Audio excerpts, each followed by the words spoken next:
Sigonge hustler, man Samburu. Mini rustler, na niko na land Kamulu. Into the badlands. Kwa hivyo ambia meya miwa si face laws. Na kama nitaka, welcome to gangland. Case closed. Itakuwa case closed. Fuck your mama. Itakuwa case closed. Dash me from the master. Itakuwa case closed. Mrenga ni gazla. Itakuwa case closed. Master mrenga gazla. Itakuwa case closed. Fuck your mother, yasa. Itakuwa case closed. Check the dash me from the master. Itakuwa case closed. Mrenga ni gazla. Itakuwa case closed. Master mrenga gazla.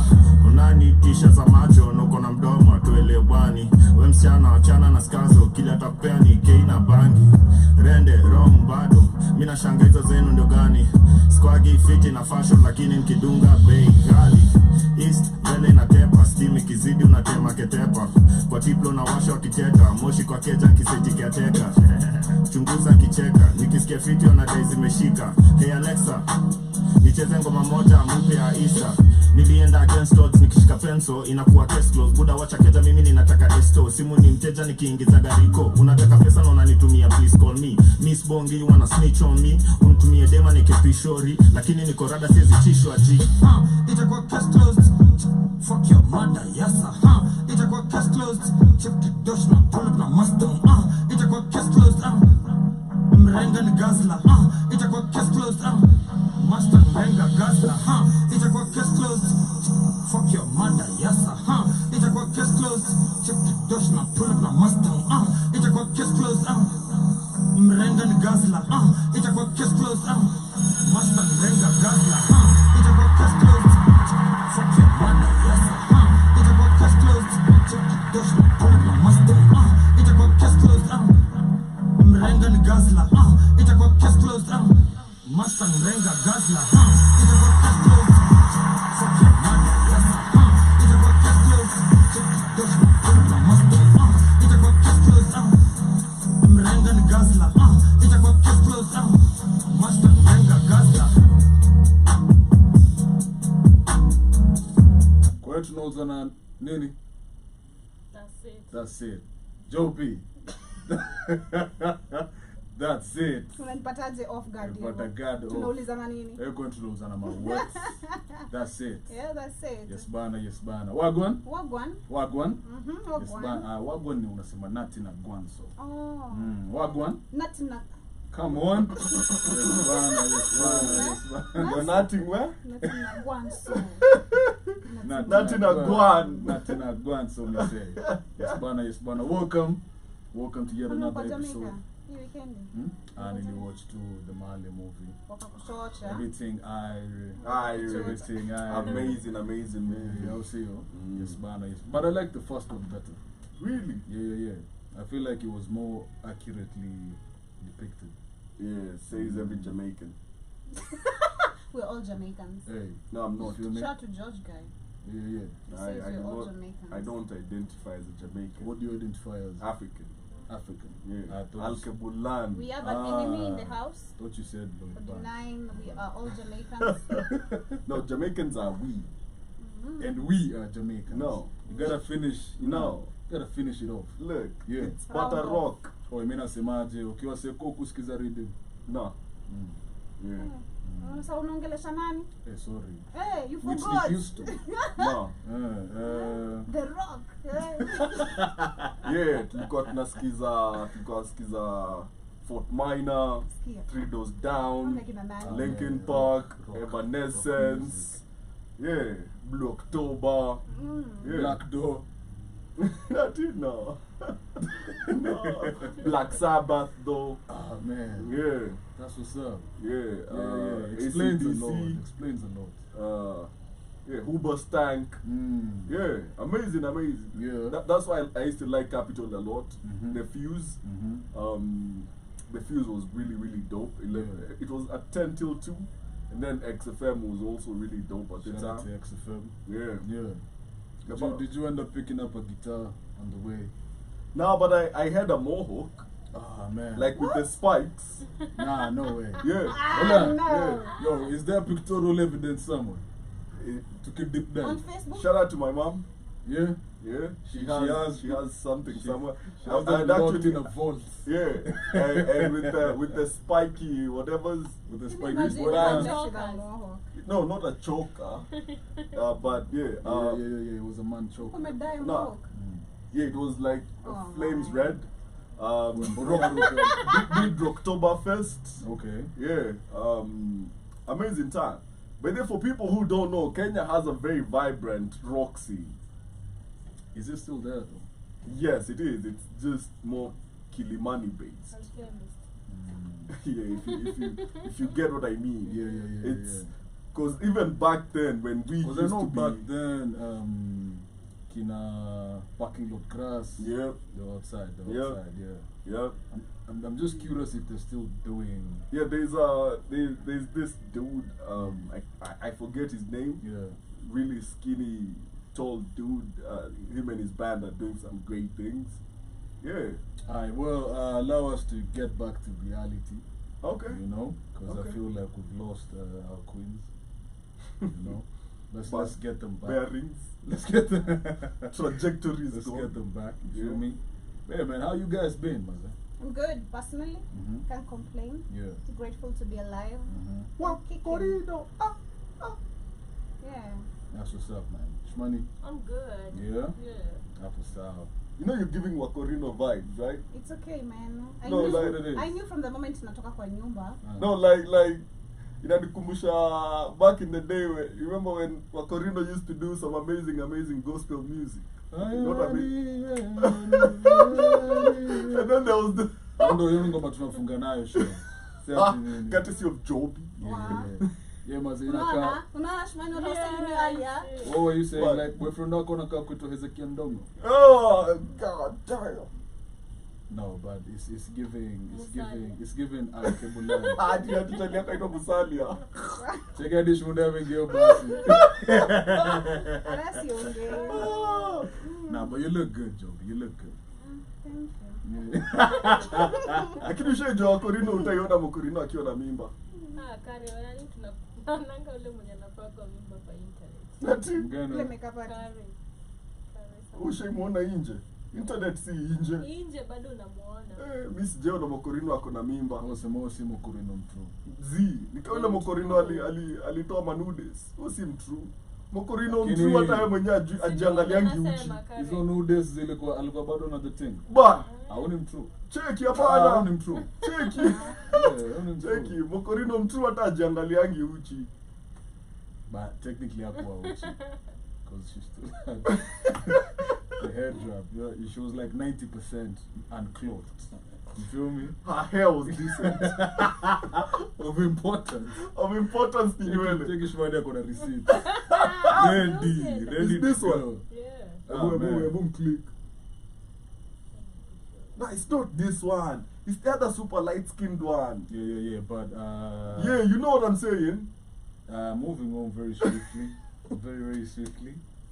I mean, nimekuwa fiti. Thank you for asking. Oh, how are you? Thank you for asking. How's your Ah, day? it was I'm good. My Mkorino. weekend was very Why chilled. Mkorino? Very chilled. Mine was chill too. I tried buying a lot of bananas to attract those monkeys of mine, but they never came. Me, I still Monkey don't business. believe. I still don't believe that You're monkeying around. Yeah. monkeys are your neighbors. Yeah, they are. Have you seen them? I saw them. Have you talked to Day them? one, day two. I don't see them anymore. I just bought a bunch of bananas thinking I'm You gonna. only saw them day one. Day one, day two. Day Maybe one, day two. zilichelewa. Zilikuwa tu zina kukaribisha to the neighborhood, man. Maybe they Yeah, choked themselves up. I feel like ukitoa hizo saa mo Mm. unaweza ongea fiti. Yeah. Si niko sawa? I'm a change. Hey, amebadilika. Wait. He's coming for everything. That's what's up, man. But Yeah. before we go to today's topic, Yeah. wewe umesema high school ulikuwa unasikiza rock music. I would wanna know the ladies mlikuwa mnasikiza nini bana back in the Me, I'm day. a reading girl. Rhythm girl. Yeah. What was your favorite rhythm? Conscience. That's what's up. Conscience. Conscience of Na Monday. vibes kati ya Otieno. Otieno. Otieno. Hapo sawa wewe tumekuskip. Like a rock. Me reading too. Rocks. Reggae. Mm. R&Bs, of course. Mhm. Summer. Zinatangwa summer what? there's some summer songs that I really used to F with that I literally recently nilipitia. Summertime The reading. maybe on All those pop songs, those They're called pop the songs. summer. Yeah. Okay. Yeah, I think that was my playlist. That's what's literally. up. Yeah. Me high school I was depressed, but Why? wanasikiza Immortal Technique, Ah, good times. Diabolic, You Take know- 9. you Man, know- I was finding myself. You were watching movies. That's what you mean. No. No. I was listening to hardcore hip hop. Hardcore hip hop, yeah. Yeah. Why? Same thing here. I don't know. No, I have hardcore no hip hop is idea. dope though. I Yeah. mean, have you listened to your lyrics? Somehow. I was saying something about It could be harder. No, but I was saying something about rappers. Oh, I feel like rappers are Yeah. Pause. Rappers Pause. are. like, if you tell me, most of you maybe mjuangi, but lyrics zenu zinakuanga very attacking. For example, how do you mean? Like, it's either you are addressing some past issue, some present beef, dissing a woman. This like, is a woman. Yeah, some Kuna ile rappers. ngoma yako fulani. Come correct. Come kishmunde na receipts. You feel me? Yeah. Sasa tuangalie waridi kwanza. Waridi kwanza, acha tuangalie waridi. But I feel like that. Yeah. Yeah. That's what's up. Like nakwanga, you get off your chest by the pen. That's you get true, that's shit out true. of your chest through the pen. That's true. Artists. And then they say artists are the last to heal. Of course. The listener will heal after listening to you, but we're yani ndo wa mwisho. Yeah. You hold a mirror to society.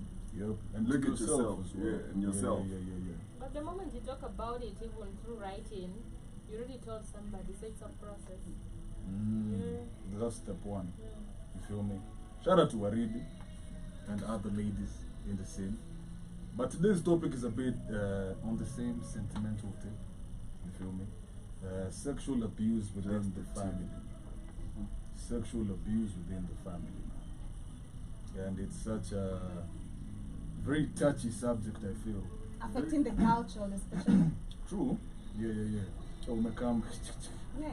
Sawa job. Okay. But I feel it's such a touchy subject, and I feel like people wanaizikaga under wraps. Do you guys agree? I do agree. You know, like your whole statement with double entendres. You know. I agree. It is true. I've given a couple of stories here, so I agree. Yeah. I do agree. Like girl child, especially for me. I mean, we also have boy child, but majority boy child ni maboch. Unajua. And now when it comes to sodomization, we also have to talk about that. Yeah. But research says 1 in 10 children end up abused before 16.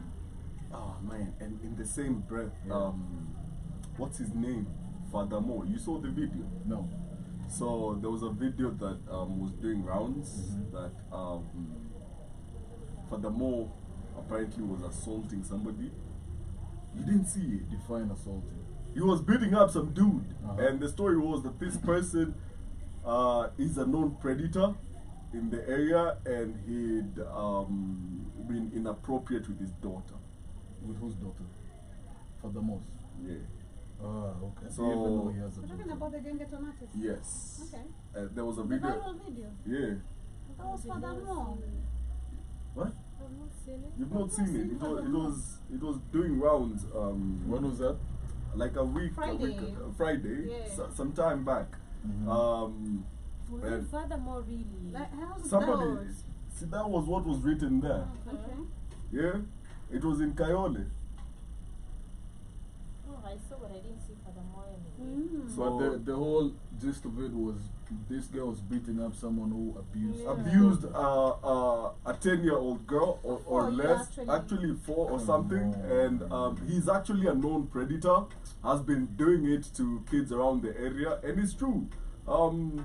From teachers, okay, to relatives, to family, friends, to even house helps, to there are so many instances where your kid might get molested, where your kid might be sexually assaulted, and that's why as a guardian, as a parent, you should be very careful around the people who you expose. There are people who you leave your child around more, or who you expose your child to, Yeah. and what the level of comfortability you allow your kid around people that are not immediate family members.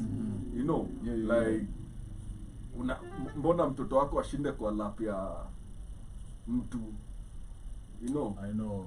mbona, you know, like it's not appropriate. There's or some- somebody just being overly too touchy with your child. No. And this is where you bring in the whole topic of kids need to hang around other kids. And Facts. parents Yeah. need to allow their kids to go hang out with kids. Stop hanging out with your kids too much. They learn too much because you don't have a filter. You get? And when you make your child comfortable hanging around adults, unaanza kusema, na mtoto wangu ni mature, ana mature haraka, nini. Right? Do you know why your kid seems mature? Because they're used to adult conversations. Yeah. They're used to reasoning like an adult. Let them go play with their age mates to think like people their age. So that when somebody who's an old person approaches them sexually, they know that this is wrong. You That's shouldn't true, be that's doing true, this. that's You shouldn't. It's not normal for somebody to be throwing your 5-year-old daughter up and down. So it's like they're trying to look up her skirt or something. You get? It's not okay. Yeah, and you find people are doing that, and then the next time you leave your kid alone with this person, now they're trying to actualize their evil thoughts. You know, they're trying. Nah, man.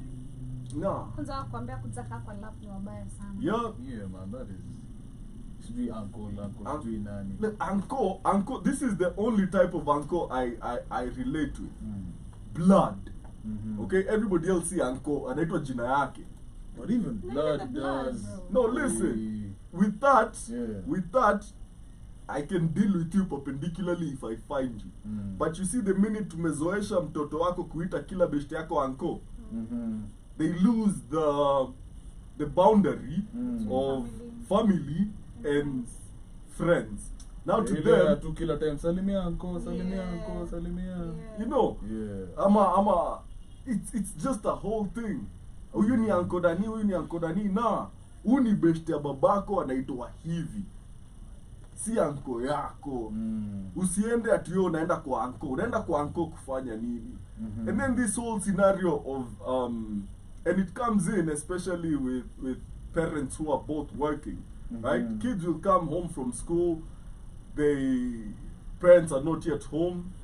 Sasa mtoto anafaa kuenda kwa mtu fulani kungoja huko. How do you trust this person to leave your child with them for hours? Yeah. Might be your neighbor. Do you really know your neighbor like that? Facts. And even it could be your best friend. Your best friend, do you know them like that? Yo. Because there have been stories of kids losing their virginities to their mom's best friends. Okay? Girls getting molested by their dad's best friends and friends. Yeah. Why? Because cheki ningoje kwa kina Kamau. Yeah. How? Or even, and this is something that is not widely spoken about, older kids taking advantage of younger kids. That also happens. You know, like a That 16-year-old also and a happens, 10-year-old, 11, 12-year-old. Mnafanya nini? Mnafanya nini? Yeah. How are you all hanging out? That's true. So even back to your statement of kids should hang out with kids, it should be within the same Age group. age gap. Yeah. You know. See at the end of hang out now, should be your older cousins. No. What are you talking about? This man is a proper teenager. You're just starting kumea matiti. You're not in the same bracket. It's like kusema fresha na fourth year ni watu wako in the same bracket of mental space and conversation. Have you ever found, as much as you're speaking about children being in the same age group of their fellow children, you find that happens, but actually that group of children Kuna is mtukuti. destroying the mentality of the innocent kids because of the parents again back at home. Maybe Yeah. the way they display each other's behavior, let's say kissing, cuddling. This kid that drew it, then understanding kids' mentality, subconscious mind doesn't know difference between reality and what's not real.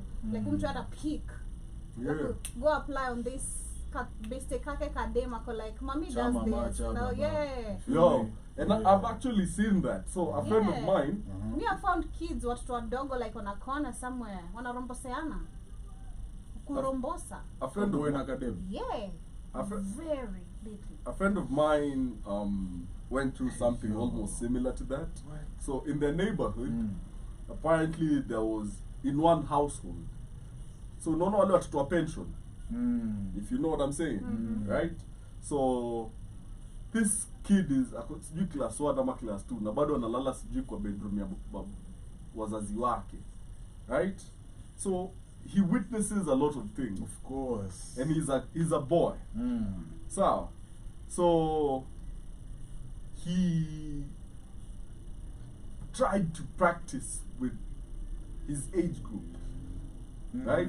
So one of the parents noticed that this kid was having a negative influence on the rest of them, and came out and whatever. So the kid was getting touchy. The kid was trying to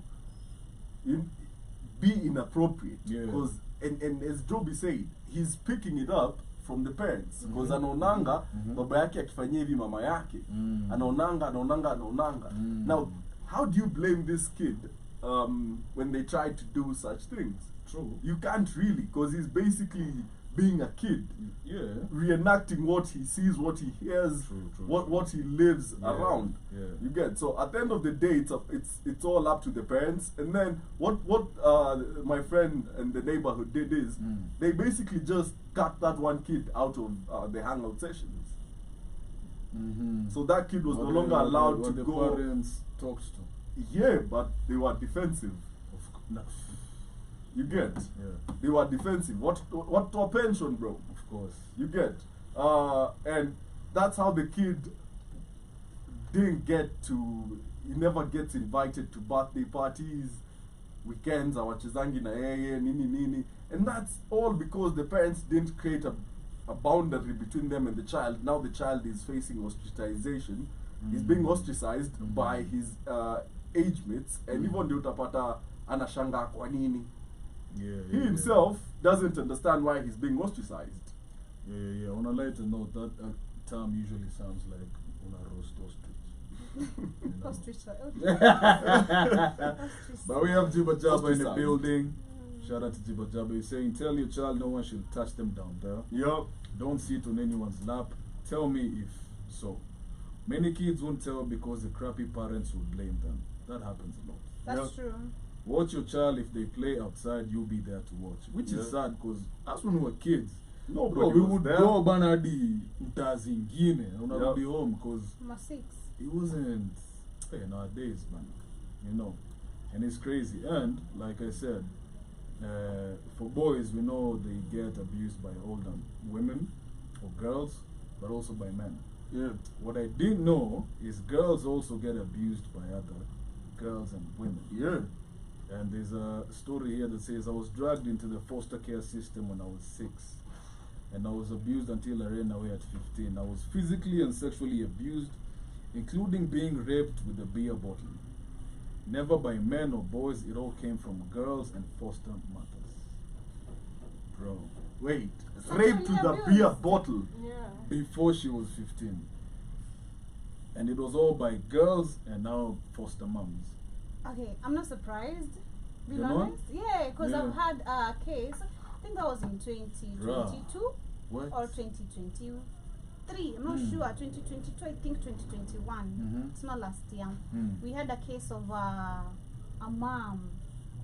I think a mom mwenye aliingiza mtoto wake chupa.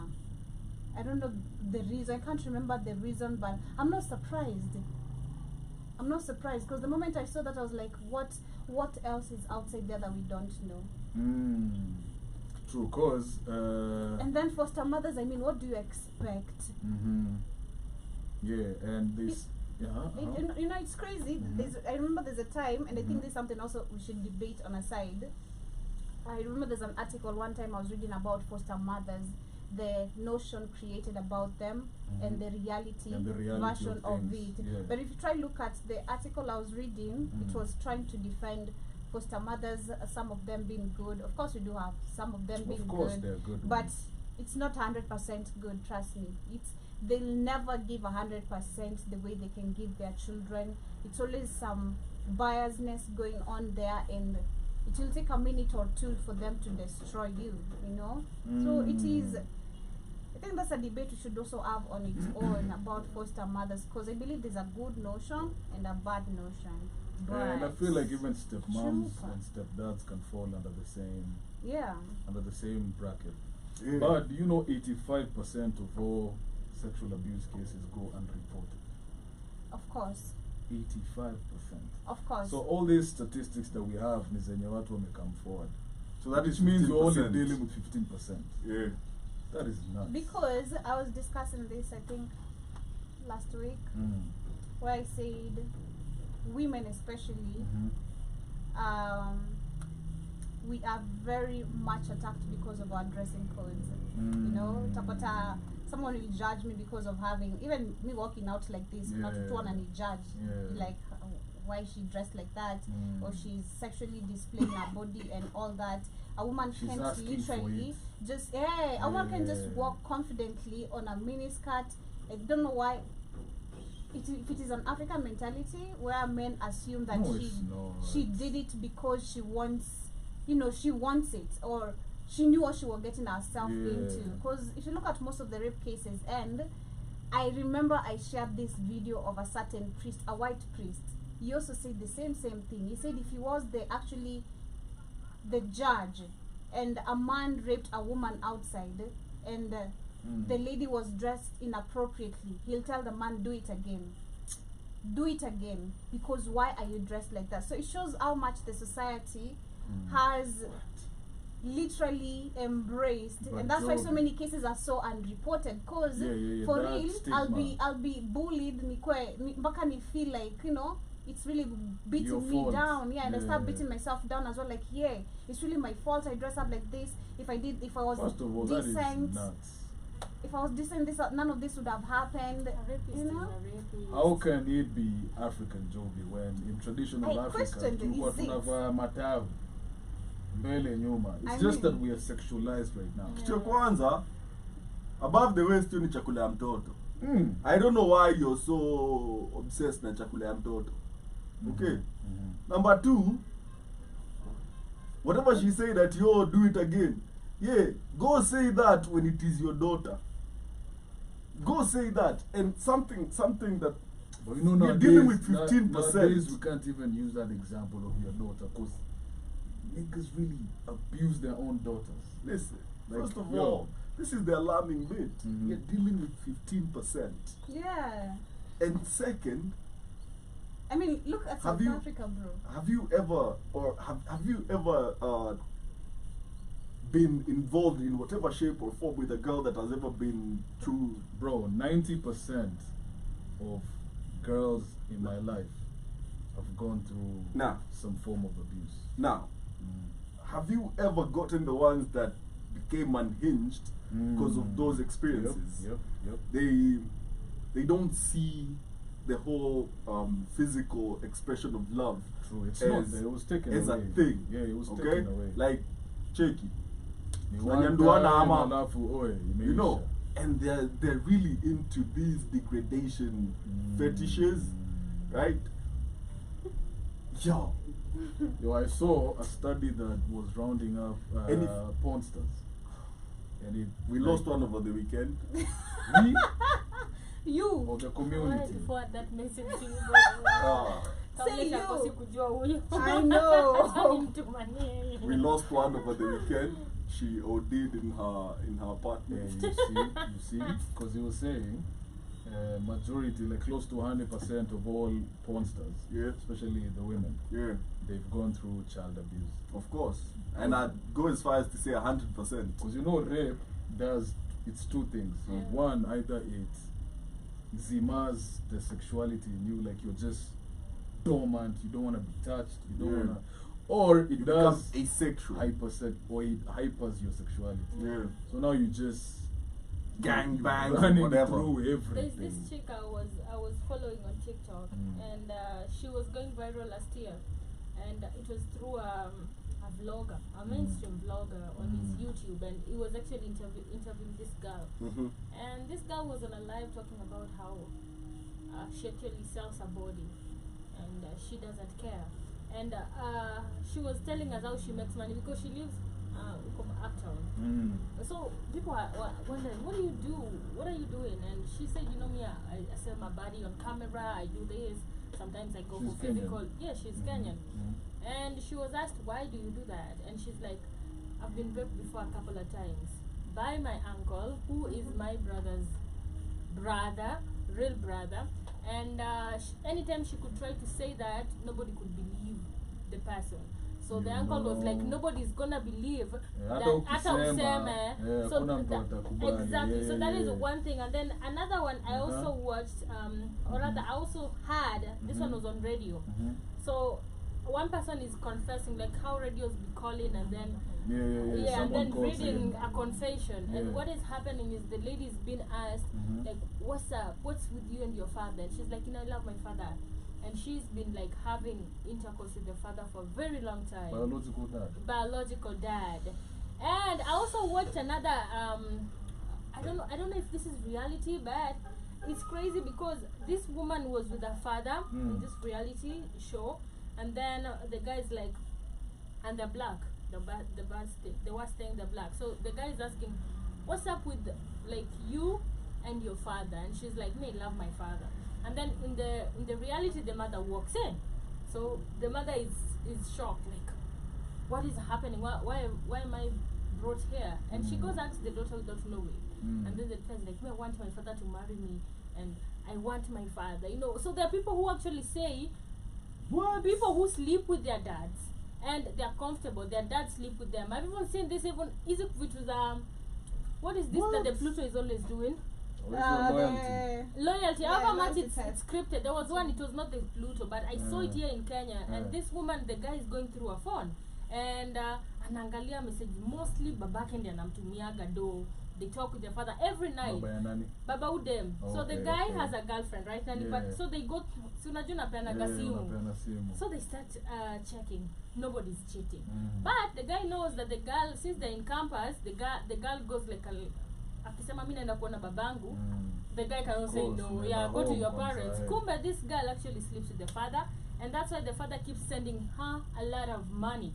So the guy is like, okay, me I'm cool with you, go without questioning. So this time at that staff anapata babaka anamwandikia like weird messages and stuff like that. And she's asked, why are you sending to your father this message? It's like, what is the problem? She's like, I've been sleeping with my father. He supports me. He loves me. I'll never get somebody like this.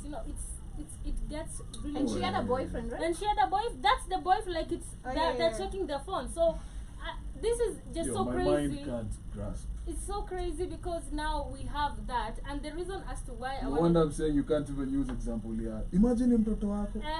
Like they do, they really, and you hear like those women, they're not even sorry, even their parents are not even sorry about doing that, because from the conversation you tell her this woman is just nuts and crazy. Again, when no, but the minute you have your father's nut in you, you will definitely be nuts. Yeah, she's nuts. Like, she's nuts. And again, the reason as to why... Yeah, but we also need to talk about that man. Yeah. It's messed up. It's crazy because Very they were messed not up. sorry. They were not sorry on the video. Even on the call, like the one on radio, alikuwa anauliza mbona unalala na babako nini. And she's just so comfortable talking. Yeah, talking about this stuff, and it is just crazy. Not in Kenya, sijasikia Kenya. Mimi nimesikia Kenya mara mingi sana. And this story actually ni I think 2016, 17. There is a na girl juzi ndio imekuja kwa revisited on TikTok. Gani ya The same Chile sleeping with her dad. She had a boyfriend. Yes, and then a Story. different one I also had on radio. Like on radio call. That Ule was saa mwenye sasa mwenye anakuwa anapigiwa. So it's a lot of stories, not even one. And again, look at the reason as to why most of these people don't talk about it. If you angalia ile story femicide that was actually happening, a lot of women came after that coming to say, this guy has done this to me. But they have videos that actually blackmail them. They're like, if you, because the guy, anakwambia, maybe suck my cock as I take a video and your face. If you're gonna do this, then I'm going to actually release this video. So there's also blackmail that comes with that. And most of it, wasichana wengi walikuwa nasema, mimi I can't go and say because I'm embarrassed. So I keep sending this, exactly, I keep sending this guy money. So they used to send for this guy a lot of money without thinking. That's different. I don't know, but there's societal and perspective stigma, and stigmatization that comes with it, and it has like these men take advantage of that fact and advantage of young women because unaenda kuangaliwaje kwa society and your dignity, you're not even dignified to look like a normal especially woman. if the man is older or of a higher status. Sema manager wako office. Exactly. It's like, nani atakuwa nini? Exactly, you know. I'll make sure you never be employed. It's doing Nairobi, it's doing blackmails come Empty also threats. with that. you know? Empty threats. You know the funny part is these women wanasahau umsesi yako na hii video, they keep sending him money. So umsesi is still getting money. Akitaka ku release tu kumpea doi iishe cause Wait, nani anapea nani pesa? so this guy what he was doing anachukua video yao and then anamwambia continue sending the money. So wewe anakuthreaten na kwambia usipotuma hiyo do na release video. It. Let's go viral. So these women were scared because a lot of people came to say, you know, alikuwa amenifanya the same thing but I couldn't talk, I couldn't say, I couldn't send. You're like, why were you guys quiet till one person is killed and then you start talking? Because a lot of people now came out to You know what I'd do if I was in such a situation, if I was a woman and I'm in such a situation? You're blackmailing me. I'll pay you for like a month, okay? But in that month, I'm working on content. So then the following week when you demand money, I tell you no. You release and I release episode 1. Okay? We are using this clout appropriately. You will not make me go utanianika uchi at artistry sex tape ama juu nini zimele. Me yangu ikeza happening, let's go viral. Bro. Kwanza by then I have to a statement artistry I'm embarrassed. Embarrassed to have. We have new content. New content. Subscribe. OnlyFans no link. Let's Here's go. my OnlyFans link. Yeah. $20. Yo, but that's crazy what you're saying though. What? Yeah, but it's crazy out here. There was a story where this young lady was saying that that's how she became financially secure in her life. The dad. Yeah, the dad. Yo, is this like a stepdad? No. No. So blood, the father. Blood father. So Biological I father. read this story. Telegram things, right? She now owns 2 flats. 2 flats in Nairobi. Courtesy And is of the mom in the picture? Yes, Does but she the know? mom doesn't know. Because he had to always answer kushuku. So she threatened the first time. Yeah. The dad was boinking her friend, and the friend was always bawling. So And she knew the dad is. So when she caught them, she threatened the dad. Dambia mokoro. Ama pia mimi. Si akupe tu pesa bila kucomplicate. No, she wanted. Yeah. And then after that, once it started, she blackmailed her father by telling him that she'd tell the mom unless, because she was living at home at the time. So she's like, nataka nihame, na nataka, because the father had apartment blocks around the city. She wanted 1 apartment block and to live, in one of the houses. Yeah. Na akona collect. Yeah. Yeah. Alafu bado wanaendelea. Yeah. So now the dad usually pulls up in the guise of naenda kuona mtoto. Yeah. No, but listen. I know. How do you I don't know. Maybe it's just me. I don't know. Who hates caricature? It doesn't compute that you would want to. Ni kama jogoo kukula kifaranga yake So mwenyewe. listen, Me niliona, no, but you see animals don't care. No, it's I was to say that. No, Animals, you see, dogs. Unaona paka. Dogs. Paka atakula madhake. the thing is, Yeah. Madake. Yeah, like kuendelesha life. the thing is, Yeah. how can Madake you? ama mother anakula mtoto. No, like reproducing. Swali ni, unachiki venye the same way you don't go back where you came from. You get what I mean? Yeah, and you shouldn't. Man. You shouldn't, right? So No, it's even creepier. it's way of, creepy. Like a son. not even a It son. does not happen. Yeah. Oh, yeah. Now, it's even Yeah. creepier. Listen, it's even creepier. I feel like it's way creepier when a daughter is doing that thing. I don't even want to say it. Yeah. But how you trying to make your dad nut when he nutted to produce you? So listen. Unaniget? Like There's how? There's one I saw. This is messed up. This one I saw. So you see them too? This daughter, this chick, the parents go for like, sijui holiday ama wapi, Christmas. Yeah, So she runs through their room akapata dildo ya mokoro. yeah. She went and washed it, akaitakasa, yani ndo ikue. Safi. Kiitumia yani it's not creepy. Actually. Yeah, chick. Ameipata kwa drawer ya madhake. So as she does the thing inambamba. So hadi after wakam, once in a while zile wako rada anachukuaga, alafu anarudisha. Then she comes to find out this was a mold of yani this dildo Is a mold is of a our mold of fathers. his dad's thing that he made for his wife. Like, you know what a mold is? Yeah. So that means You've been enjoying your father's plastic. oh man. Where is the mystique? Oh man. Listen. I have a video. Yeah. What? Well, let me play a video. An audio. Oh, Oh. hey, she said she has a video. Sorry, let me I was play like, an I'm not audio. ready. No, let me play an audio. Okay. How are you? I'm fine. My name is Kate Bobik. I'm calling you from Hero Radio. Yeah. And sorry to call you. Are you asleep? No, I'm watching movie. Oh, you're watching movie? Yeah. Okay, so I don't know if you can just spare like 5 minutes, then we talk. Yeah, please. I can. Okay. What do you want? No, I just want us to talk, Okay. Let me just ask this personal question. How close are you to your dad? To my dad? Yeah, to your dad. I'm very close. Why? No, I'm just asking. Okay, I'm very close. Very close, Yeah. Do you live with your dad in the same house? Yes. Sometimes. Sometimes. Sometimes I'm with my boyfriend, sometimes I'm with my dad. Yeah. But you're so close to your dad. Yes, very.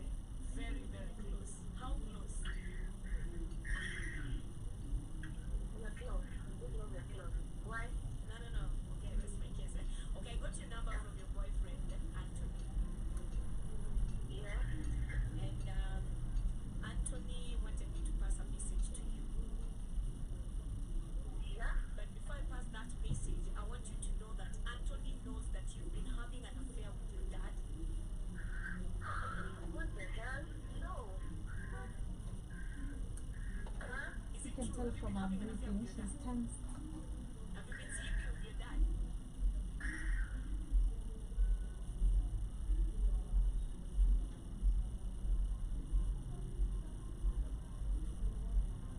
Where? You should just keep quiet. Oh, I downloaded. You downloaded half a video.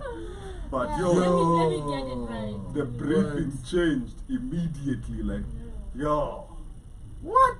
Rabbit caught in headlights. Imagine that statement. Your boyfriend knows that you've been sleeping with your dad. Because me, the one I know, which is already messed up in its own, is where You're dating a shorty and she's sleeping with your dad. You don't mean a joke. Cheki, by the- hizo ndo hadi mimi najua. by the way, msi mabibi zenu na mababa zenu wanaweza kuwa compatible. Do not introduce your girlfriend to your father too soon. And you know your father just started getting money like 3 years ago. Ndio amebai gari yake ya kwanza. Bosho ni moto. He doesn't come home every night nowadays. When he comes home, it's 3 a.m. And this is the guy you're trying to introduce your 21-year-old broke girlfriend who lives in Ruaraka too. Mwenye anaishi pale Kahawa Wendani. This Thika Road girlfriend of yours, trust me, you shall share her with your father and you shall be cast in the do not introduce. Your parents are probably not trustworthy. You know, especially these modern parents out here, that you're trusting your father with your girlfriend. Next thing you know, they're having lunch discussing Can you be trusted as a father? if you can be trusted as her boyfriend. Yeah. I'm not Can gonna you have. be trusted as a father? Me, I was scared introducing my friends to my dad. Kuna anaweza pita nazo. Yeah, vibaya sana. Cause like me, I can't take it. Kwa na best yangu anarola budangu taka sana. Is it true? Have you been having an affair with your dad? Have you been sleeping with your dad? Yes. What? Yes. For how long? Like 4 years now. 4 years. How old are you? Yeah. 25. You're 25. So when you were 21, you started sleeping with your dad? Yeah. Okay, who approached who? I did. I did. You approached your dad? What? Yeah, she has money. She's hot. I even envy Wait. my mom. You envy your mom? Yeah, I know, but I can't resist. Okay, take the responsibility. You envy your mom. Why do you envy your mom? Because my dad has it all. What do you mean your dad has it all? It's not that. He's rich, he has a nice body. He can spend somewhere. He's not stingy like my boyfriend. I love him. Okay, is it about money or Anto, something mtu else? Anto. Your dad is good in bed. You hear yourself. Good in bed. But if She said her dad is good in bed. and my boyfriend didn't do anything. Yeah? Dad is good in bed. You're comparing your okay, is he your biological father? Kagwari ile kitu. And your biological father is Kagwari. okay. Okay, this is the message I wanted to pass. Your boyfriend has said that since you've been sleeping with your dad, it's over between the two of you. Who told you? Who told me what? Who told my boyfriend? I don't know, my dear. How did you know? I don't know. Maybe you're so much into your dad that maybe you sleepwalk or you. I don't know. Oh my god. Okay, you, how did you know? I was told that your boyfriend. Oh my god.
You know. What?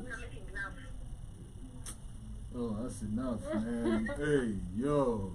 So this Thank is you. Kenya. Unasikia Thank- na Kiswahili? Thank you. Jibba Jabba says this is Muzungu level behavior. It occurs in the States among all their income stratas, daughters having their dad's babies. My mind can't You know, read it again. Daughters. having their dad's babies. So now your son is your brother, or your daughter is your sister. Your dad is your granddad's is your son's granddad. Wait, what? No. Your dad is your son's father. So you're your own auntie. No, you're. Yeah, listen. What? Today I had the Wait, equation. what? Listen. Wait. So what Yo, happens that if you took a if crazy you have turn. if you have a son by your father? What are you to your son? So you're the mother and but then the extensively. sister. So you're a sister mom. Yeah. Mom, sis mom. Mums. But Moms. Mums. Momster. but quick question. Yeah. Where's the boundary? No, not that. Yeah. This is a whole other thing. Yeah. Will you sleep with a nun that is yet not a nun, but in the process of becoming a nun? I mean, she's high. Or a priest who's in the process of becoming a That is priest. so random. What? Kamlesh. How did you He has get not that become a point? priest yet. No, but he's in school. Is He's she willing? yeah. Atuende She's sana. Yes, down. ndio. Atuende sana. Vibaya sana. Hata- Atatoa kitambaa yake hapo Listen, kando. hata akishakuwa. Twende. Hata akishakuwa. Yeah. Yeah. You so you Hey, definitely who knows? I might have a religious fetish and anionyeshe niko nayo na sijui, unajua. Alafu mapepo zitoke. Come on. This is Black King's Frequency, the Borgias episode. The bourgeois. Bourgeois. Yeah. But one of the dopest pops in history. Ah, man. Listen, what? But you see these things happen. Wait. But what can we, is there like, you don't know about Borgias. oh yeah, check it. You don't It's know. the shades, Can we, is it like a mental No. issue? Yeah, but I don't know, It's not probably an might image. Like, what do you think the issue is? with the chick. For you to such examples? Yeah. Because you know it's not just the chick, Yeah. it's also the dad. Yeah. Like, what's the issue? Inafanyani hata kuskue na that? Hey, that line, man. Well, personally, I feel like if I try to look at this case, the dad is on the fault. As much as the Chile says, I'm the one who approached him. Mm. So it shows from the beginning, the dad, it shows signs. Like yo wewe Nijenge. nikikupata wewe ama there's a yeah. But do I mean, Bro, I believe bro. women we do see signs of. No, I get that, but yani, yani, So Yeah. it's all about, this chick is saying it's all about the money, right? So meaning the dad maybe was not giving her the money before sleeping with her. Because if the dad, because I do believe my dad's money is my money. When I get, every time I'd go and ask money from my folks, I do, if they are able, they should give without question because I am their kid. But ikifika point yenye I have to sleep with you because I feel like babangu ni spoil. He can spoil you without sleeping with him. I feel like So- amekuwa spoiler. yeah, but yeah, because when But wamekuwa na interest unasikia tayari zingine ako like tu. I've been envious of my mom. Yeah. See, because anasema, because my dad has a good body, And Anna spoiling and Anna spoilingi madem, una get my mom. So that is what she wanted. But so ukiangalia hiyo situation, I'm like I feel like Ponyo sometimes wingine. it's actually hata really, best ya budako I feel basi. like it's psychological torture. No. People are crazy. Yeah. This is not somebody who is like really okay. From even the daughter and the dad, all of them are at fault. First and foremost, because how do you explain? My dad is hot. I can't. And you're being told, what if your boyfriend makes it? Are you gonna leave your dad? She's No, like, I'm no. not gonna leave my dad for no reason. So they're not okay. Like So probably listen. my I feel like before you give your point to Char, Yeah. also the mom is that it feels like she's ule bibi mwenye ana shughuli na mtoi and either concerned about Unacheki, what they if have. you're like a proper woman, Hmm? hata ukiona aseme budako your husband ameshika your daughter. Si ndo like this. nasema. You can't be. I feel ndo nasema no. Only like you can't just. You like, can. Wallah. You can. If you're like a proper. You can. How? I mention money. This is your husband. This is your daughter. You know the na ni watu umegrow. Hata kama kumekuwa na hiyo the love between the daughter and the father. There's the extent. Like kuna Probably they don't the do normal that in front behavior. of her. Maybe.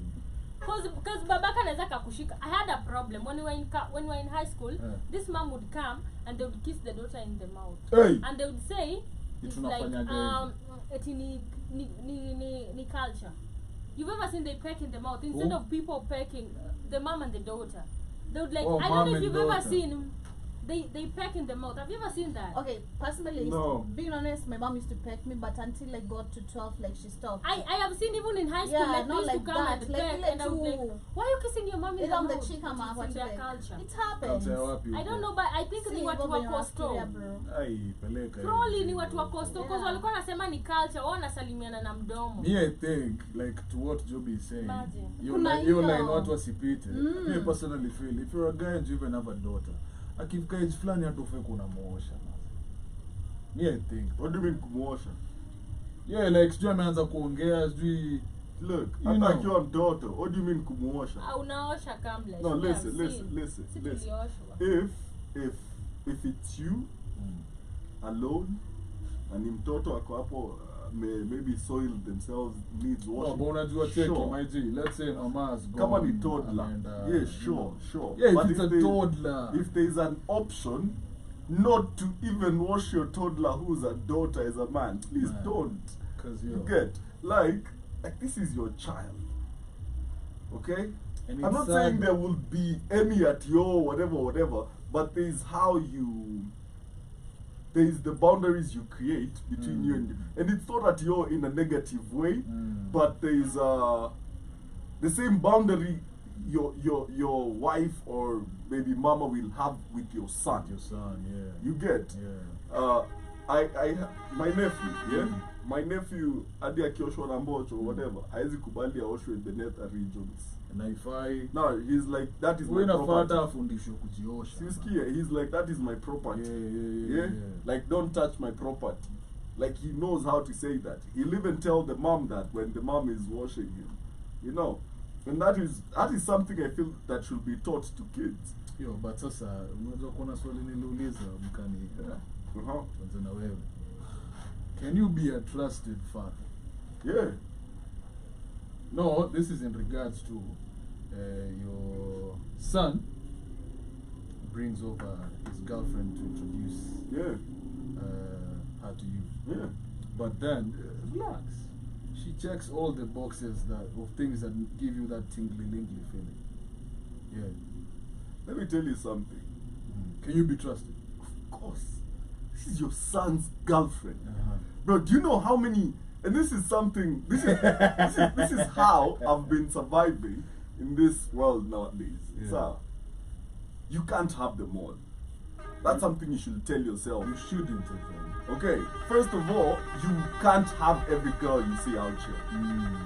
And number two, just as that one is good looking, trust me, pige kona pale hivo, you'll meet three That's more. True, that's true. Okay, so why compete with your son? Not even Your own compete. son. Why even get the thought of going to do your son wrong with his girlfriend?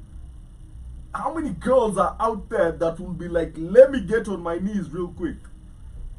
And Unaenda kung'ang'ana huko na you're- kidi wako. why? What about you, the ladies? Your daughter brings over their boyfriend manaka fiti. I believe I can be a trusted mom. Yeah. There's a lot of boundaries when it comes to like son-in-law and mother-in-law, and this I've seen even in my family. Like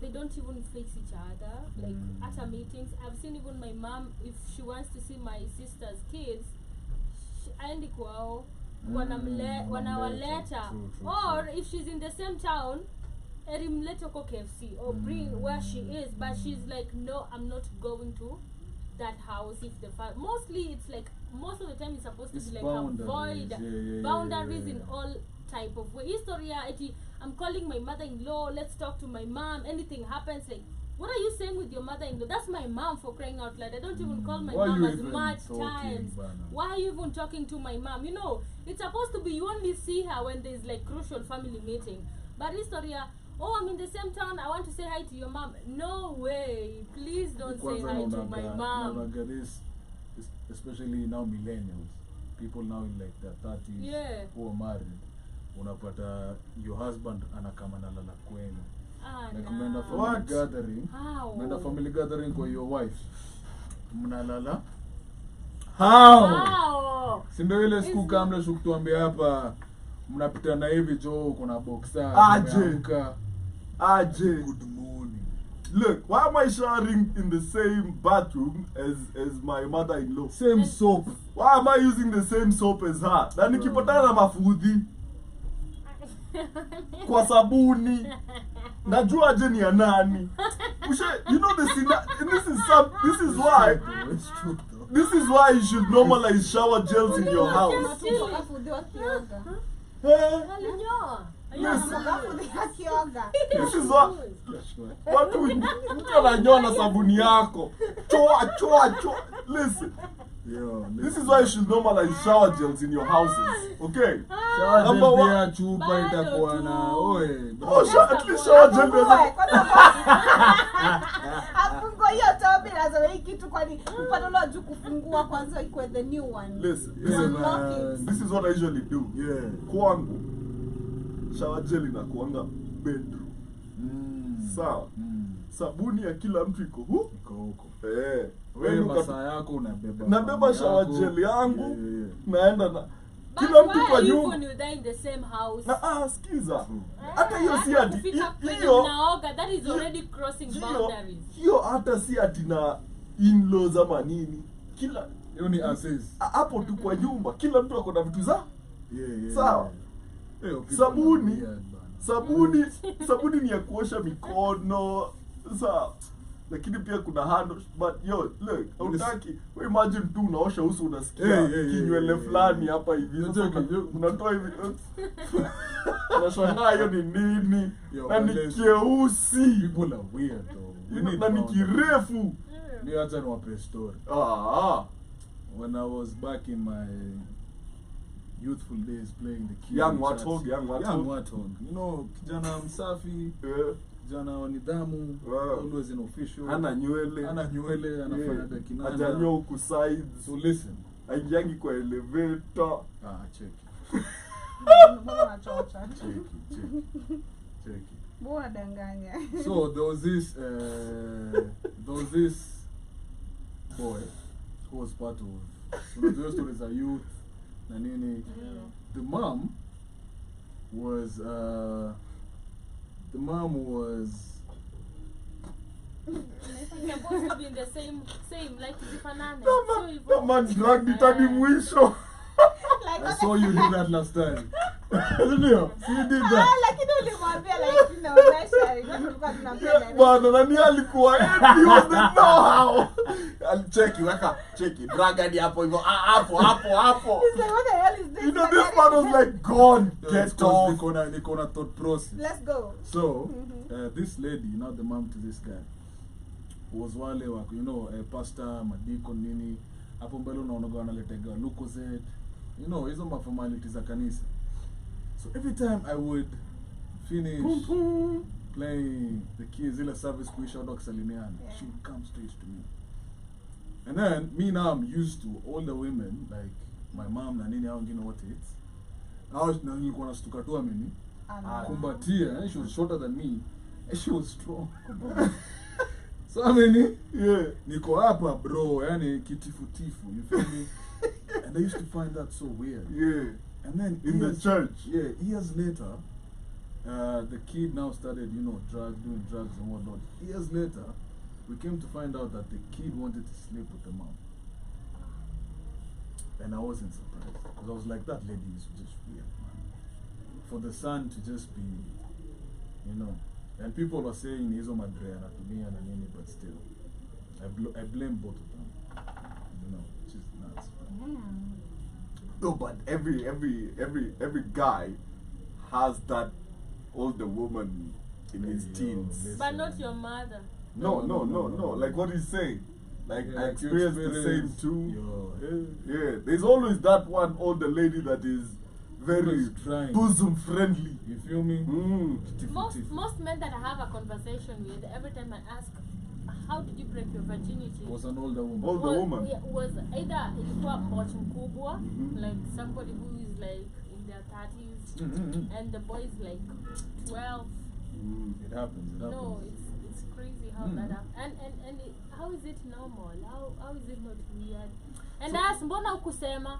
Jamii sikuwa nataka kusema. Hey, But wait, I for was the enjoying. guy, unajua hivi. Why? unasema nini? Why is it different though? I think for the guys it's different, Shmani. Why? Because I feel like Puberty, ukiangalia, Shmani. First of all, let me Teenage tell you. But if it was for a woman, it would be different. That's It's rape. true. I get now Why? what You you're know, trying to say. I don't get it because the I boy is get like what you're 12. trying to say. The- The boy is like, Twelve. mimi sema tuna enjoy. And this Huh? is where Why? I don't get that though. I get what you're trying to this say. is where we bring in the conversation of equity, not equality. If you look at it from at your just because the women are whatever social the guys, it will be very imbalanced. But can we negate the fact that Yes, there it's are- It's not there are- that there- though. is No, it but a it's not sexual even that. assault? It's It not even is. that. It is sexual assault. It's Is it You see, enjoyable for- sexual assault? you see for guys, Yeah. as much as kuna hiyo ya mambots, Yeah. there's also guys who are forced into it. At first. Now all I'm asking By is Mamboch. yeah, or just older Mocha women. atakuja kuja nikuonyeshe. Because wanaanza So now I want to know for to support Shmani's statement. Yeah. For girls, we have the where they're forced, Yeah. but we also can't not acknowledge kuna dem alikuwa tu anataka. Yeah. She was 13 and this girl was 19, but hey, Let me- they Never enjoyed had. it. Never Wako, had for wako. girls. I've only had for men, and men are always like. let me No, ask you a wako, question. me have had. Let me ask you a question, man to man. Yeah, willingly. They Yeah, even get yeah, wako. pregnant. Okay, on that case, nimesikia. They even So get let me ask you a pregnant. question. Yeah. What is your and feel free not to answer. This Okay. is not answerable. No, it is. It is. So What is your first memory of being inside Pudesh? option number 2. Force. I feel free not to answer. Yeah. So Answer your question. what I'm trying to say is He was with an older lady. Though. no, not like the age or whatever. Yeah. Like how was it for you? Like did it feel forced or when I get like you see, because for me, okay, like the first time, Yeah. you know, you expect kawaida body temperature, Yeah. you know, That's what we're doing. but it's an oven, bro. That's what we're doing. But you get in there, in the oven, you get and Oh my goodness. you get baked. Mm-hmm. Yeah, that's why you finish very fast. Najua, it's like queen cakes. Unatupa kaina talk. Yo, so But I'm like, why? You guys didn't have. If it was a woman, yeah, it would be get rape. it umesema. You know, if it's a man, it's also rape. But you find It's the also person abuse. is It's rape and plus. and men are like, singesema. Yeah.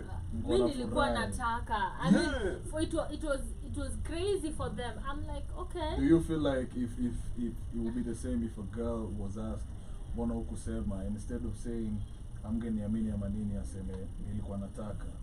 Never. Would The it funny also be part the is same? I've never had What? that.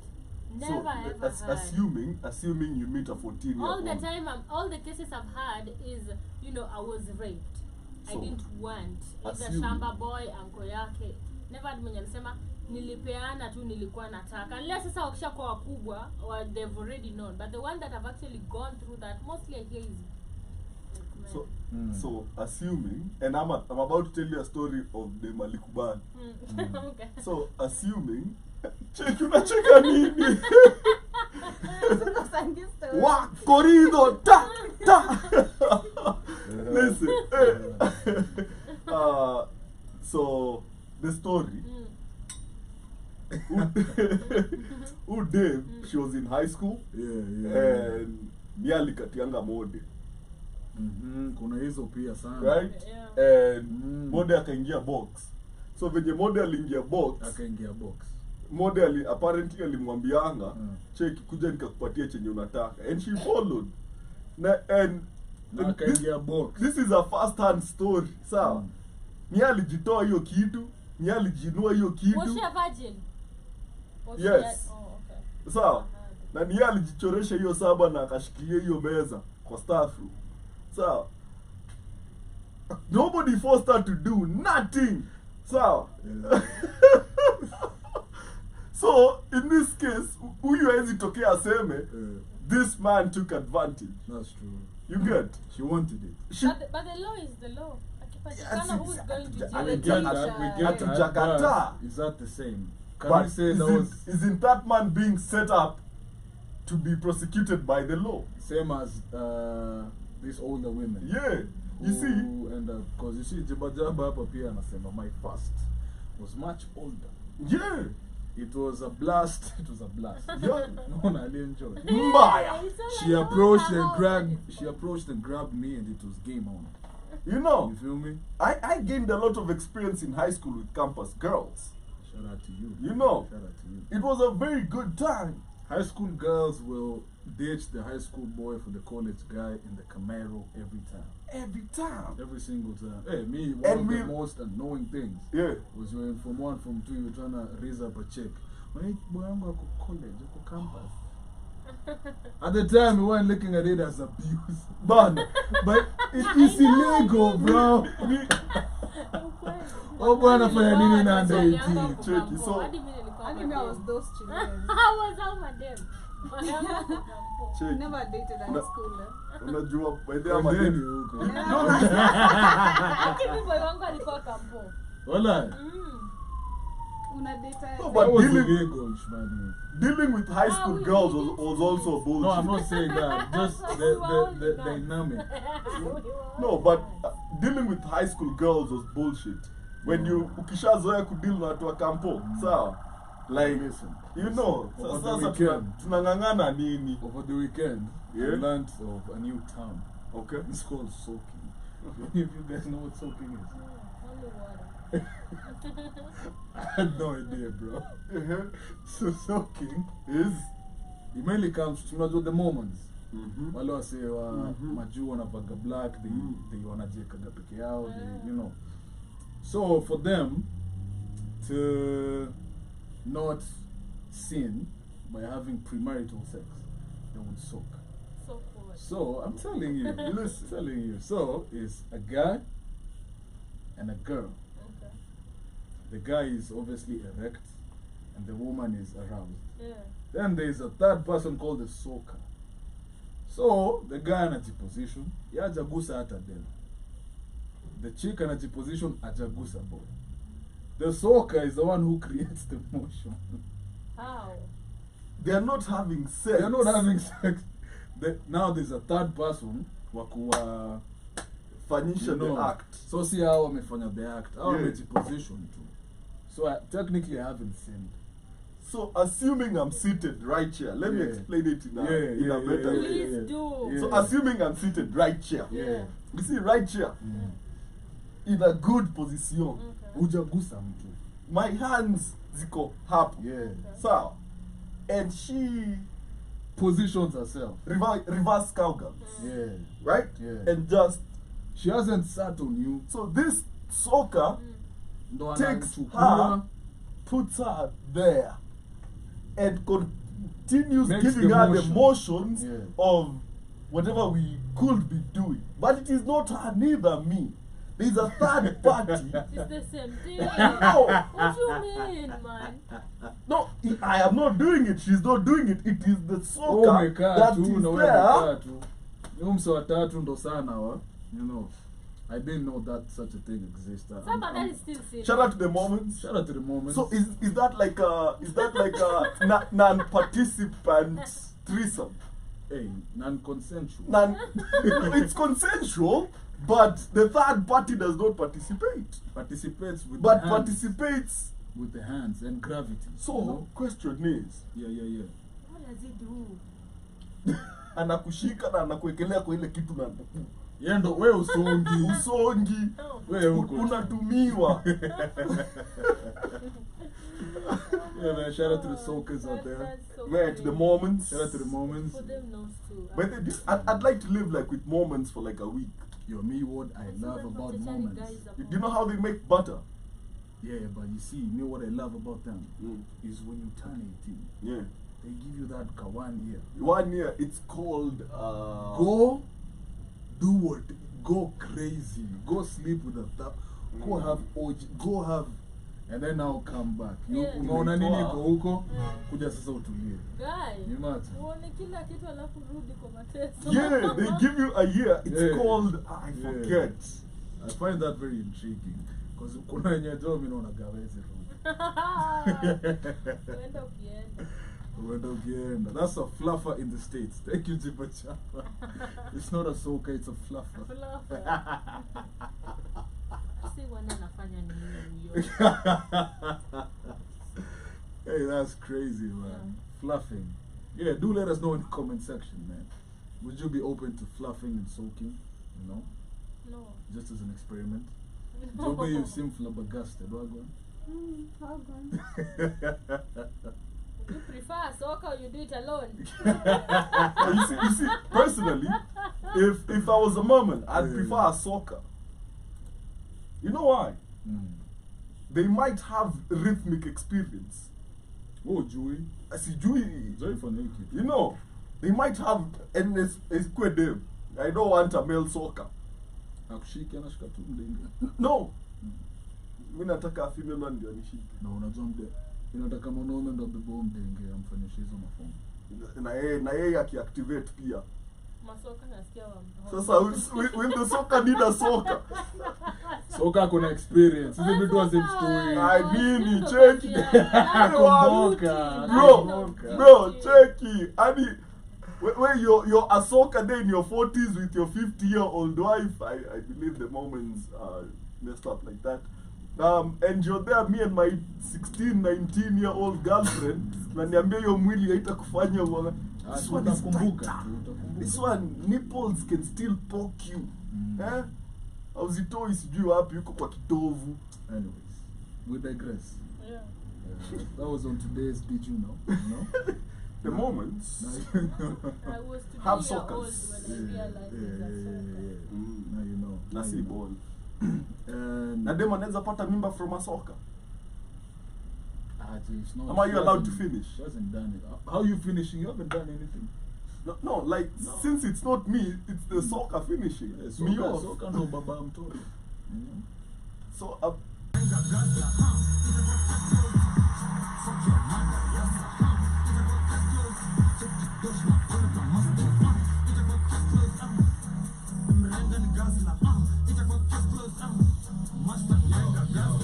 Jibak madiwa lafu tibak. Itakuwa case closed. Walidhani hii kesi imefungwa lakini Tumeifungua. tumeifungua tena. You feel me? Sorry for that technical glitch, but we are back like we never left. You know, and back to today's topic about sexual abuse within the family. Nataka kuwarushia a bunch of statistics. You tell me what you guys think. Okay. More than 90% of abusers are people that the children know, love, and trust. Yeah. True. You know, this is like cousins, relatives, family, friends. You know, and 30 and 40% of victims are abused by a family member, a direct family member. Yo. So, Kamlesh, what you were saying about does make with blood, but don't see foolproof, which is nuts. yeah, You know. crazy. And young victims may not recognize their victimization as sexual abuse. True. Ajui, what's going on? She's just feeling, or he's just feeling pain. They don't know what's going on, you know. Nearly 50% of women in prison states that they were abused as children. Yeah. Same as your statistics here, porn stars. Over 75% of serial rapists report that they were sexually abused as youngsters. So you being abused as a child means you might end up being An abuser. an abuser, which is nuts. you know. And wanasema over 60% of teen pregnancies ni after molestation, rape, things like that, or attempted rape. So unapata girls who have been raped or attempted to be raped, they usually get pregnant before 18. Which I think that's what you were saying. They either get traumatized or hypersexualized, you know. And more than 75% of teenage prostitutes have been sexually abused. Exactly, that one is what I was saying. What? And that what Joby you're saying, victims of child sexual abuse are more likely to be sexually promiscuous. Ukwe tu lose, you know, because you lose the value of sex and what it stands for. So anything goes to understand. And an estimated 42 million survivors of childhood sexual abuse exist. This is in Stato. I wonder ni wangapi in Kenya, you know. And that stigma that we were talking about, how can we fix that though? Do you just speak up? Because we have people who speak up either because we have a girl who speaks up to her mom, the mom anamchapa. Yes. Semwacha kudanganya. Your father cannot do that to you. Your uncle is not. My brother.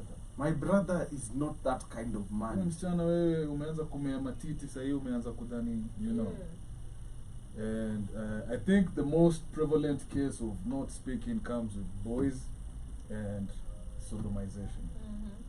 And Shout out to the Catholics. I was surprised, I was so surprised to find out that so many guys have undergone sodomy but they don't say. Yeah. And it's not like they end up gay or anything, but it happened, wakaizika. Like, yani, it's like, you know. Yeah. And I saw a case study where it was saying this priest got excommunicated from church and he lost everything, including his house and car, because he went to the authorities and spoke on sexual abuse happening in the church. Yeah. Mostly Yeah. these fathers, man, they're The church brothers. is supposed to be Oh, it's the haven. a safe haven. Yeah. For But- predators. Yo, It's only a safe haven for predators. Financial predators, sexual predators, religious predators. It's a haven for predators. Shout out to all the religious people. I hope I'm not rubbing it the wrong way, pause. Yeah, but yeah. Hypocrisy lives there. it really does. Yeah. It really does. Yeah. And it's just, yo, how can that even exist where, and then people shut up about it. Yeah, Hakuna mtu anaongelea hiyo story. because The stigma, pastor. first of all, let's assume you're a guy and you've been molested. What will your friends think of you? That's your first thought, right? It's not even about your own safety, your own health. It's about societal perception, And that's where the stigma is, man. you know.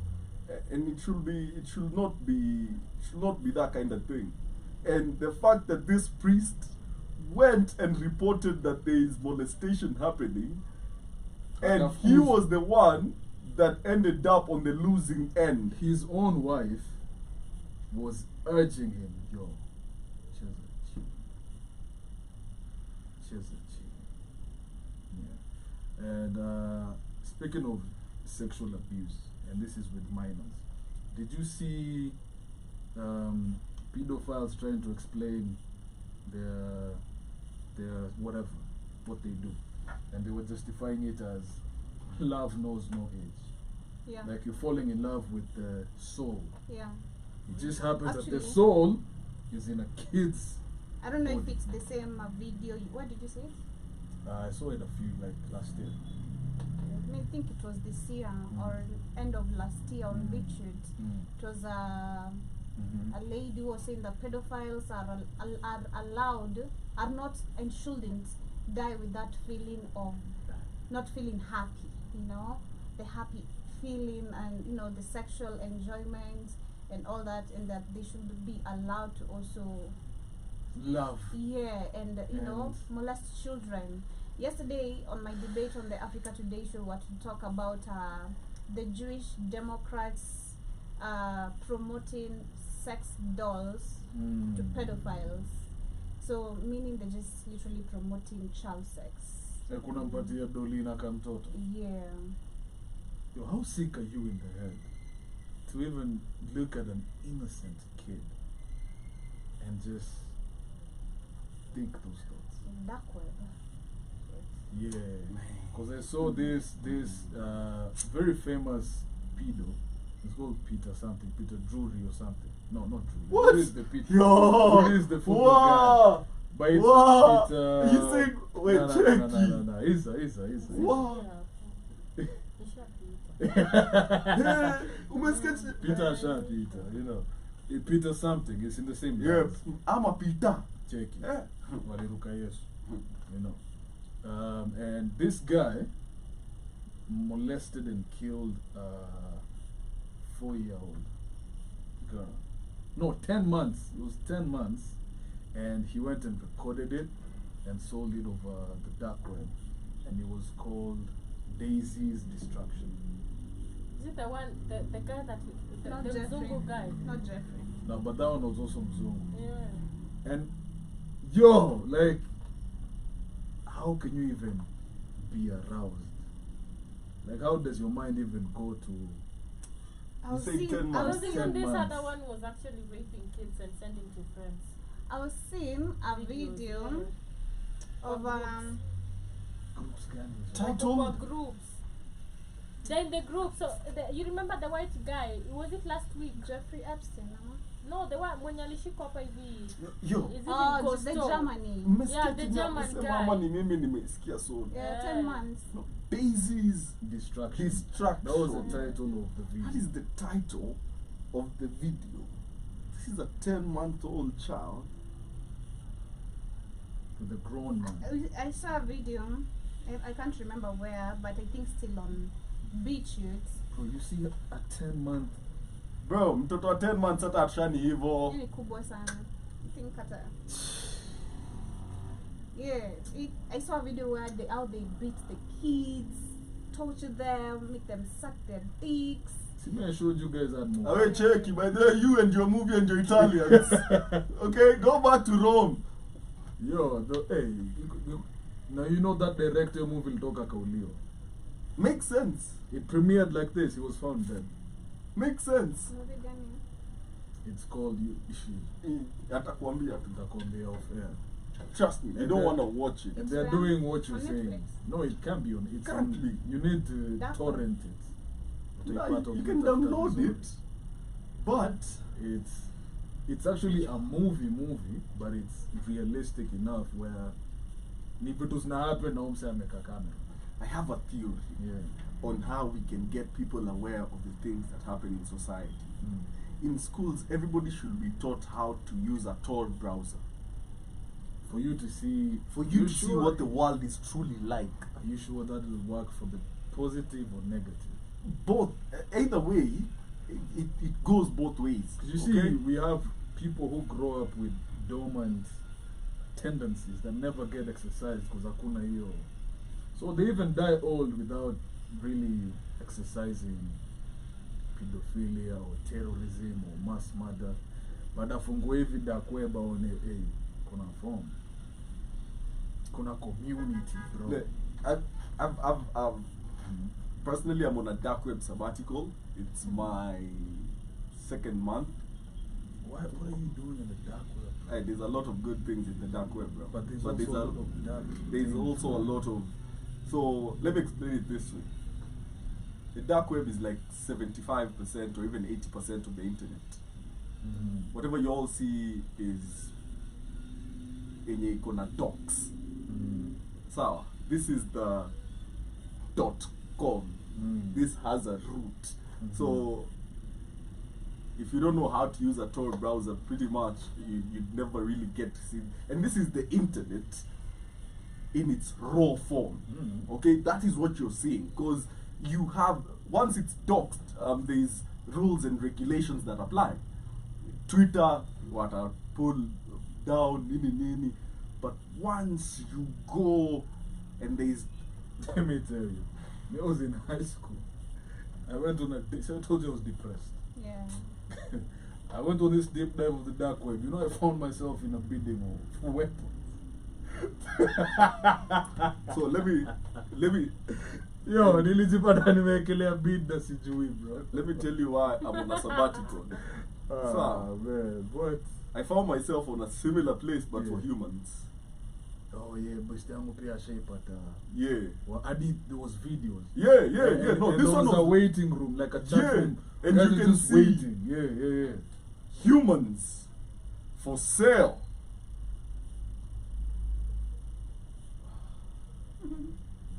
And it's not like they look healthy. Tortured. It's not like there's something I wish most people will come to terms with. Have you ever seen the look of despair on a human being? It's not something you'd like to see twice. Like, Nila, like, I'm just do whatever. So, like, the do whatever. Me, I'm a tool. Like, given up. Can't even, you can see bones, not even muscle tone. Okay? You're told this one is fresh off Sijui Wapi. This one has been owned by 2 people previous. You see how you buy cars? And this is the sad bit. People think that it's just black kids being auctioned off. No. They do it to themselves too. Yep. This one was kidnapped here and here. And then, there's some rooms where the more the trauma, the more the price. The more they've been through. Okay. So you'll find in such places the listing of it is the amount of atrocities that have been done upon this person. There was one where has no vocal cords. Not a screamer. This one can't scream. She was 13. She was of African descent.